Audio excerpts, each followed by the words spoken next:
환난 날에 나를 부르라. 내가 너를 건지리니 내가 나를 영화롭게 하리로다.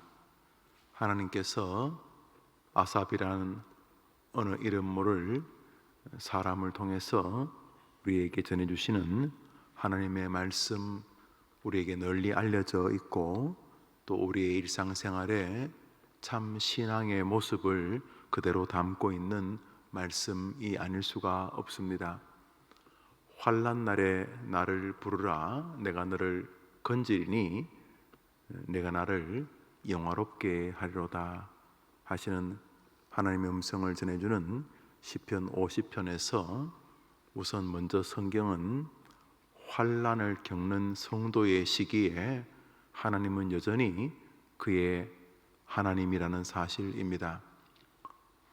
세상을 살면서 일이 순탄하게 풀리면 하나님이 은혜를 주시는 것이고, 순탄하다가 순탄치 않은 상황에 도래하게 되면 하나님께서 나를 징계하시거나 하나님이 나와 동행하지 아니하신다는 느낌을 우리 인생들은 받지 않습니까? 그런데 저 성경에서 보면 환난과 하나님이 영화로워질 수 있는 나의 상황이 어떤 가정에서는 연결되어 있을 수 있다는 것을 보게 됩니다. 환난 날에 그리해서 그렇게 함으로 환난 당했던 너가 결국 결론 나 여호와를 영화롭게 한다는 것 아닙니까? 결론이 뭡니까? 환난이 결국은 너가 나 여호와를 영화롭게 하는 기초가 된다는 기본적인 뼈대로 저 성경이 이루어져 있지 않습니까? 그러니까 환난의 최종 영광의 수혜자가 영광을 받으시는 하나님이 될 수 있다는 사실을 저 본문에서 보게 됩니다. 그러므로 나의 겪는 환난이 결단코 나쁘게 진행되거나 불행으로 끝나지 않을 수 있다는 사실을 우리 하나님의 백성들은 이미 알고 있고 또 성경은 우리 이것을 요청하고 있음을 보게 됩니다. 그러므로 오늘 아침에 잠시 상고할 주제의 첫 번째 메시지는 성도에게는 환난이 열려져 있는 삶의 한 영역이라는 것입니다. 누가 환난을 즐기겠습니까? 나는 오늘보다 어제보다 오늘이 좀 더 환난이 많았으면 좋겠다, 이런 분들은 정말 드물 것입니다.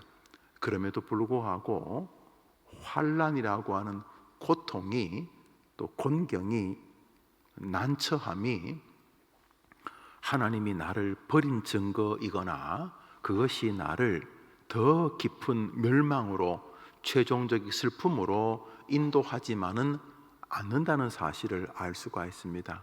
그러니까 오늘 새벽 기도를 나오시는 이유가 믿음의 좋은 습관 때문이시거나 혹은 환난이 작동을 해서 하나님께 메어 달리고자 하는 열망 때문에 나오셨거나 환난이 우리의 삶에 어떠한 영향을 미친다 할지라도 이상하거나 그것이 나를 멸망으로 이끌지는 않을 수 있다는 사실을 우리에게 잘 보여줍니다. 한번 따라 할까요? 환난 날에 너가 나를 영화롭게 할 수 있다. 그러니까 환난이 인간의 처음 되는 목적, 하나님을 영화롭게 하는 아주 중요한 재료가 된다는 사실이니까 환난이 분명히 고통스럽지만 절망하거나 믿음 생활을 포기하거나 아주 심각한 결정을 스스로 하는 이런 일들에서 우리는 분명히 일부분 떨어져 있어야 한다는 사실을 알 수가 있습니다. 환난이 절대로 나를 하나님 관계에서 떨어뜨리거나 환난이 나를 슬픔의 결론에 세우지만은 않는다는 사실입니다. 두 번째로, 그럼에도 불구하고 어떤 환난은 그를 계속 슬픔의 자리에 놓아두거나 슬픔의 결론에 세운다는 사실도 저 본문 속에 담겨져 있습니다. 환난 날에, 다시 말해 환난 그 자체는 판단 여부가 성공적이냐 실패적이냐 모르지만은 환난이 슬픈 결론에 도달하는 방법은 이 일을 하지 않는 것입니다. 그것이 무엇인가 하면 하나님을 부르지 않는 것입니다. 환난을 맞아서 환난에 몰두해서 환난만 바라보고 환난에서 빠져나오지 않는다면 그는 환난으로 인한 환난의 결론에 그만 서고 말 것입니다. 왜냐하면 환난 날에는 무슨 영육의 액션을 취해야 되기 때문에 그렇습니다. 그것은 바로 하나님을 부르는 것입니다. 하나님에게 도움을 요청하는 것입니다. 한번 따라할까요? 환난 날에 나를 부르라. 그러므로 가장 중요한 것은 환난 날이 내게 다가오면, 다시 말해 나든 내 자녀든 건강이든 불안한 미래든 인간관계의 고통스러움이든 그게 무엇이 되었든지 간에 환난이 다가왔을 때 성도는 기본적으로 이것이 나를 꼭 절망적인 결론에 도달하지 않게 할 수 있다는 마음을 갖는 것입니다. 이게는 반드시 나를 슬픈 결론에 세우는 것만은 아니다. 그래서 우리가 가지고 있는 기본적인 성경, 사람이 감당할 시험 밖에는 너에게 당한 것이 없나니 하는 이런 마음, 하나님께서 그를 사랑하사 환난 당할 쯤에 피할 길을 내신다는 이런 메시지들을 애써 떠올리면서 환난이 나를 절망적이고 불행한 미래에 세우는 것은 아니다. 환난 날에도 충분히 전화위복의 기회가 있다.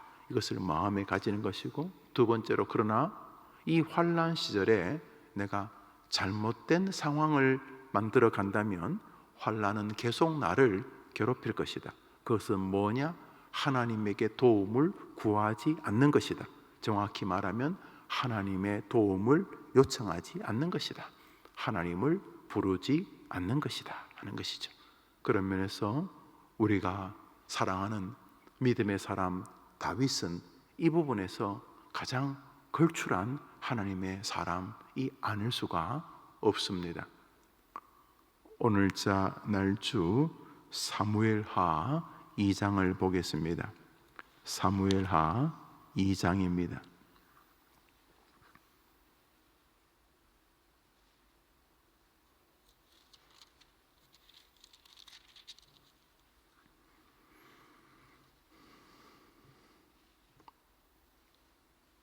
우리 1절을 한 절 읽겠습니다. 1절을 읽읍시다. 시작. 그 후에 다윗이 여호와께 여쭈어 아뢰되 내가 유다 한 성읍으로 올라가리이까? 여호와께서 이르시되 올라가라. 다윗이 아뢰되 어디로 가리이까? 이르시되 헤브론으로 갈지니라. 이 다윗의 가장 큰 장점이 무엇이냐 하면 실수가 없다 아닙니다. 의인은 없나니 하나도 없도다는 말씀처럼 다윗도 완전할 만큼 부족한 인간이라는 것을 우리에게 성경은 잘 보여줍니다. 완전할 만큼 인간이다. 완전한 인간이다라는 의미는 흠도 점도 없는 예수님에게만 쓸 수 있는 퍼펙트한 그런 퍼슨은 지구상에 한 분, 사람의 몸으로 오신 사람의 형태를 가지셨던 하나님이시면서 인간이셨던 예수님 외에는 모든 사람은 부패한 심령이고 의로움이 없는 만물보다 연약한 악한 썩은 부패한 인생이 바로 사람의 본 모습이고, 이 진리에 다윗도 충실하지 않습니까? 그도 부족한 인간이었습니다.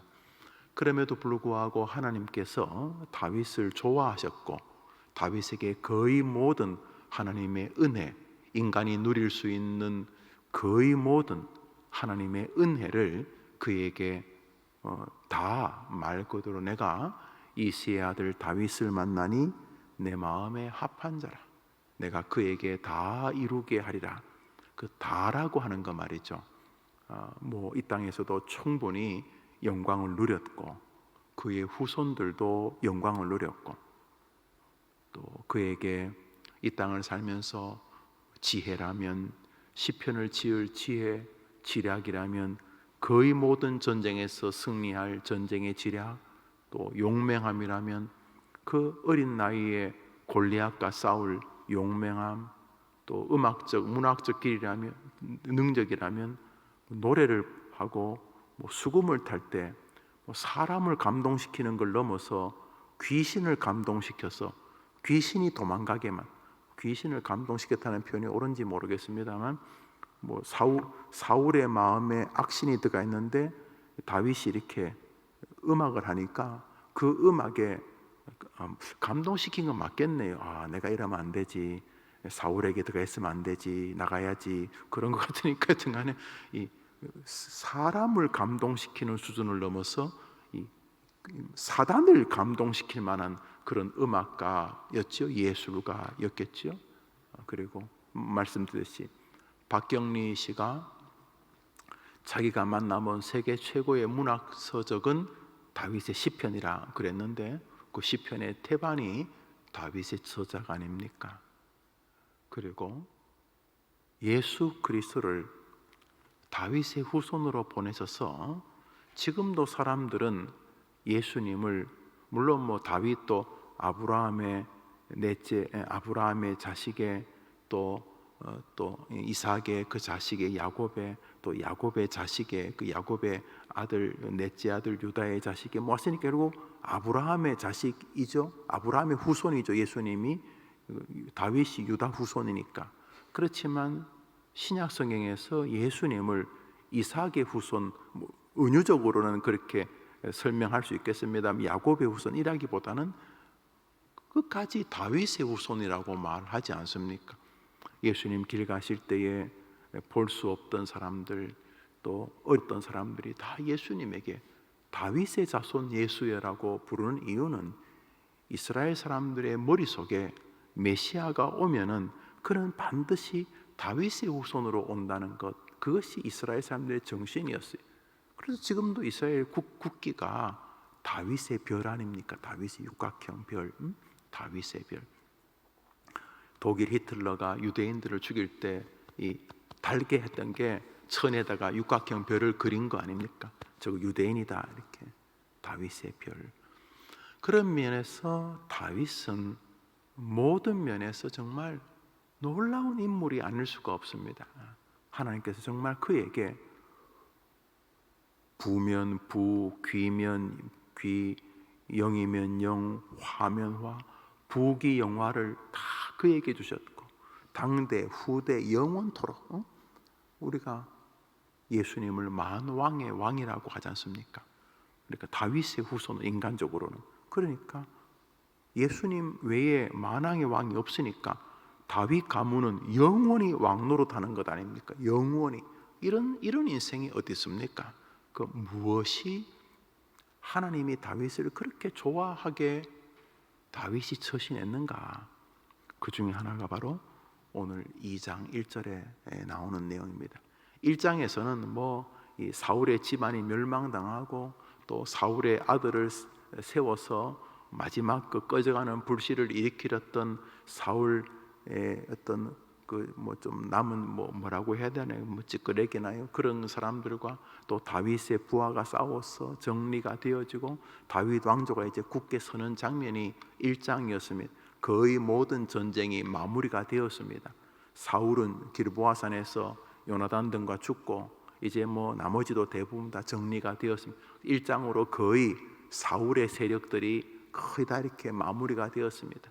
그저 마지막까지 백제의 계백 같은 그저 참 적군의 장수이기에는 안타까운 그런 몇몇 장수들이 있었지만 그것도 그저 그냥 지나가는 그냥 마지막 꺼져가는 등불 그 촛불을 좀 붙잡고 있었던 것이고, 그래서 1장에서 사울 가문이 다 이렇게 정리가 됐죠. 그것은 하나님께서 그렇게 정하셨기 때문에 다 정리가 돼서 이제 명실상부 다윗이 이스라엘의 모든 권력을 이렇게 이제 쥐게 됩니다. 쫙 쥐게 됐을 때, 자 가자, 예루살렘으로 가자, 혹은 헤브론으로 가자, 이렇게 할 텐데 다윗은 그렇게 하지 않았다는 것입니다. 다윗이 한 일은 여호와께 물어 가로되, 여호와여, 이제 유다 성읍으로 예루살렘으로 올라가야 하겠습니까? 이렇게 묻습니다. 예, 하나님께서 그래 올라가라 이렇게 말씀하십니다. 그랬더니 다시 또 묻습니다. 예루살렘도 꽤 넓고 유다도 꽤 넓은데 어디로 가면 좋겠습니까? 헤브론으로 갈지니라 이렇게 말씀하십니다. 그게 1장 1절입니다. 자, 그 뒤에 다양한 내용들이 등장을 하지요. 여기 환난 날에 너는 나를 부르라. 내가 너를 건지고 너가 나를 영화롭게 하리라고 하는 이 시편 50편의 아삽의 시에 가장 적합한 인생살이를 오늘 다윗에게서 우리는 보지 않습니까? 우리 눈에 성공으로 보이는 것이 환난일 가능성이 꽤 있습니다. 살다 보면은 차라리 좀 몸도 아프고 가정도 늘 이렇게 참 경제적으로도 뭐 꼭 그런 건 아니지만 넓은 의미에서 하루 벌어 하루 먹고 사는 듯한 그런 삶을 사는 것이 빨리 그렇게 청산하고 그저 뭐 몸도 건강하고 또 생활의 환경도 좀 더 좀 많이 여유로워질 수 있다 칩시다. 전자와 후자를 볼 때 우리 생각에는 아이고 오늘 또 일용할 양식을 위해서 또 애를 쓰고 또 아침에 일어나면 기도하고 출근하고 하는 그 시절이 환난의 시절인지, 다윗처럼 갑자기 용한 장수들이 와가지고 자기를 도와주고 다윗이 암만 전쟁을 잘해도 자기 혼자 어떻게 사울의 군대를 다 이기고 자기 혼자 어떻게 블레셋과 아말렉과 애국과 싸워 이기겠습니까? 그 다윗도 다윗을 신뢰하는 여러 장군들이 있었으니까 다윗이 이기지 않았겠습니까? 다윗이 그래서 전쟁을 해서 이제 높아졌습니다. 그런데 우리 주변을 보면은 좀 말 그대로 자기 스스로 별 볼 일 없고 비실거리고 남에게 내세울 거 없고 그래서 하루하루 삶이 남들보다 못하다, 나는 정말 남들보다 부족하다, 그러니까 마음속에 다 이렇게 주눅이 들어있고 또 약간의 삶의 열등감이 있고 그래서 스스로가 내 인생 통째로 나는 환난을 맞았다, 정말 이번 생은 내가 정말 실패적 삶이다 이렇게 생각하는 이 시절만이 환난이 아니라 지금 다윗같이 와 장군님 드디어 이제 왕위로 등극하시네요. 이제 예루살렘으로 진격합시다. 이제 예루살렘 성은 비어졌고 이제 그 성을 다윗 성이라고 부릅시다. 다윗 왕 완세, 만세, 우리 왕 만세, 이러면서 사람들이 다윗을 막 이렇게 띄워줄 때, 그때도 가만히 보면은 제가 이제 32년째 목회를 하고 있는데 32년간 얼마나 많은 사람을 보았겠습니까? 교회 밖에서도 그렇지만 저의 생활 반경이 대부분 교회와 상관이 있으니까, 또 저는 신학교를 가기 전에도 이렇게 지금까지 이 나이까지 교회를 다녔기 때문에 제가 쭉 보니까 어제보다 이 집이 더 밥 먹고 살 것 같고, 그런데 하나님 보실 때는 이 사람이 그때 그 사람보다 더 환난에 있는 것 같다. 영적으로 이 사람은 등 따시고 배부른 게 이게 복이 아니고 이게 진짜 환난이다. 이 사람이 이런 걸 꽤 많이 봅니다. 여러분도 아마 크게 다르지 않으실 거예요, 제 생각에. 그래서 삶 전반이 사실은 환난의 연속입니다. 넘어진 자는 비리기라도 하는데 이제 막 남들이 부추기고 와 아이고 대단하십니다 이럴 때는 이 엎어졌을 때 빌고 간절하고 사모하고 메어 달리고 겸손하고 이런 것이 사라지고 나 대단한 사람이야 이러면서 교회 밖에서도 교회 안에서도 심지어 나 대단한데 왜 안 알아주냐 이러면서, 옛날에는 알아줄 게 없어요. 교회에서 오면 모든 사람들이 아이고 저거 어떡하냐 이러니까 알아달라고 하고자 하실 것도 없고 그냥 진짜 하나님밖에는 부르짖을 데가 없던 그런 삶과 다르게 자꾸 이렇게 좀 생활도 그렇고 좀 이렇게 일명 남들이 부러워하는 사람으로 자꾸 변해 가면은 그때 땅바닥에 엎어서 기고 메어 달리고 흐느끼고 울고 그러던 시절이 환난이라고 생각하는데, 반대로 오늘 다윗 같은, 지금 오늘 이 사무엘하 2장 1절 같은 시절이 어떤 면에서 인생에게는 환난일 수 있습니다. 이제 예루살렘 성이 비어졌어요. 이제는 명실상부 이 나라 최고 1인자가 되었어요. 사울의 찌끄레기들은 거의 다 정리가 되었고 도망가 버리고 이제는 다윗 천하가 되었어요. 이제는 엎어지고 도망다니고 성전에 와서 성미 구걸하고 울고 불고 미친 척하고 수염에 침 흘리고 이런 시절 끝났어. 이제는 그 옛날 이야기고, 지금은 나 다윗이야 그러면 모든 사람이 만만이요, 사울은 천천인데 다윗은 만만이요 그러면서 잘 나갈 수 있는, 바로 그때 얼마나 많은 사람이 환난을 겪습니까? 그 성경은 엎어진 자 보고 더 엎어져라 이런 말은 찾아보기가 어렵습니다. 그런데 한번 따라합시다. 선줄로 생각한 자는 넘어질까 조심하라. 누가 환난입니까? 엎어져 있는 사람이 환난입니까? 지금 넘어지길까 주님이 심히 경고하는 사람이 환난입니까? 누가 환난입니까? 지금 빌빌거리면서 우리 애 어떡합니까? 하나님 등록금을 좀 주십시오 이러고 있을 때가 환난입니까? 하나님께서 넘어진다 하고 경고하는 게 환난입니까? 그러니까 그런 면에서 우리 인생은 날마다 환난인 것입니다. 날마다 엎어져도 환난이고, 서 있어도 환난이고, 건강해도 환난이고, 병약해도 환난인 것입니다. 젊어도 환난이고, 늙어도 환난인 것입니다. 사실 이 땅에서 부족한 인생으로 살아서 내일 일을 모르고 산다는 것 자체가 환난의 연속 아닙니까? 그러면서 다윗을 보십시오. 그가 뭐라고 합니까? 여호와여, 내가 이렇게 하리까?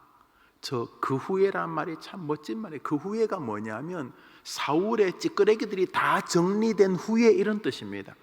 이제 사울도 죽고 이제 사울의 자식 하나 이렇게 세워서 뭘 해보려 하는데 그것도 다 끝나고 이제는 완벽하게 다윗 천하가 된 후에 이런 뜻입니다.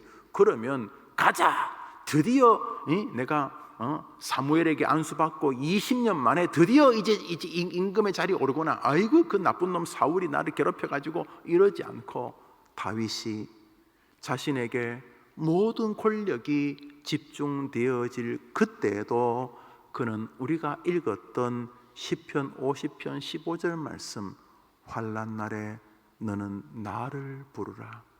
내가 너를 선줄로 생각하고 교만할 수 있는 자리에서도 너를 건져줄 것이다. 환난 날에 나를 부르라. 앞길이 하나도 안 보이는 진흙탕 같은 어둠 속에서도 내가 너를 건져주리로다. 그리고 그 환난이 임금된 그 자리가, 혹은 저 힘든 그 자리가, 너가 나를 의지하면 이 자리에서도 너가 나를 영화롭게 할 것이고 이 자리에서도 너가 나를 영화롭게 할 것이다. 이런 말씀이 되는 것입니다. 최종적으로 믿음의 사람들은 우리 인생길이 하나님께 달렸다는 사실을 본질적으로 신뢰하는 사람인 것입니다. 32년간 목회를 했고 이 교회에 와서, 이 아름다운 교회에 와서 20년째를 목회를 하고 있습니다. 내년이면 21년이 됩니다. 돌아보면 하나님의 크신 은혜 있었습니다. 조국 교회의 영적 생태계를 볼 때에 해림교회가 참 하나님의 축복된 교회였고, 이 교회에 과분한 은혜를 입으면서 하나님 앞에 또 성도들의 사랑을 받으며 단임 목회를 했구나 하는 것을 깨닫습니다. 그러면서도 또 이 새벽에 드는 마음은 동일합니다. 하나님께 달렸다는 불변의 진리인 것입니다. 어떤 면에서 오늘 본문은 목사에게 가장 먼저 하는 말씀일 수 있습니다.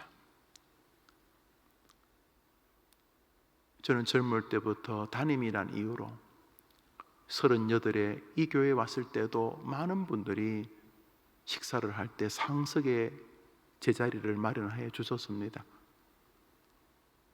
당신의 아들뻘밖에 안 되는 아들 중에서도 거의 막내 아들뻘밖에 안 되는 사람임에도 불구하고 목사라는 이유로, 교회의 지도자라는 이유로 상석에 세워주셨습니다. 그런데 성경에 의하면 그게 환난과 붙어 있을 가능성이 큰 것입니다. 그렇지 않습니까? 목회하면서 6년쯤 되었을 때 몸이 많이 망가졌습니다. 제가 몸을 제대로 관리 못한 것이 첫 번째 이유였겠지요. 그러다 보니 몸이 많이 망가졌어. 2부 설교를 마치고 9시 설교를 마치고 제 방에 가서 링거를 맞다가 다시 또 11시에 그 바늘을 빼고 와서 설교하고 또 그랬습니다. 그것은 몸이 많이 망가진 상태였습니다. 자, 어느 쪽이든 똑같습니다. 이쪽이든 이쪽이든 하나님만이 해결자인 줄 믿어야 하는 것입니다. 여러분도 마찬가지입니다. 잘 될 때이든 어려울 때이든 우리는 동일한 환난에 서 있어요. 유형만 좀 다를 뿐이지. 이때도 하나님만이 해결자라고 믿고 하나님 앞에 무릎을 꿇고 도움을 구하신다면 잘 되는 환난 속에서도, 잘 안 되는 것 같은 환난 속에서도 결국 하나님께 영광이 되는 우리의 삶이 될 줄 믿습니다. 오늘도 시마다 때마다 건건마다 하나님 어떻게 할까요? 하나님 어떻게 할까요? 이렇게 하나님 존중 사상, 그리고 자신의 한계를 인지하는 자신 한계 인지 사상을 가지고 내 재주 가지고는 이거 안 된다, 이 마음을 가지고 오늘도 하나님 우선적으로 산다면 오늘 하루 여러분의 삶의 그 모습을 통해서 하나님의 영광이 여러분 곁에 향기처럼 솟아나게 될 줄 믿습니다. 축복된 하루 여러분이 목된 주인공 다 되시기를 바랍니다. 저는 오늘 춘천에서